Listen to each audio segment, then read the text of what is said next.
This video will tell you how to find differences between two sheets in Google Sheet. Set up your two tabs in Google Sheets first. This method will help you compare two tabs within the same Google Sheets file, so you'll need both tabs set up and ready. Create a third sheet or tab for your comparison. Click the plus sign at the lower left corner to add this sheet.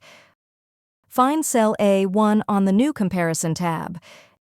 Enter the formula. If Sheet 1, A1 not equal to Sheet 2, A1, Sheet 1, A1 and add-ons, and Sheet 2, A1. If you've changed your sheet so they're not called Sheet 1 and Sheet 2, adjust the names as needed.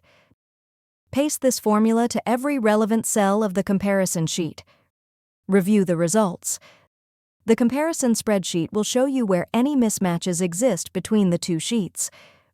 Where the values are different, the comparison sheet will show both versions, separated by the pipe symbol. If you don't see any text in the comparison sheet at all, it means the two sheets are identical. Only differences will show up. If you found this video helpful, please click the like button and subscribe to our channel for even more helpful tutorials.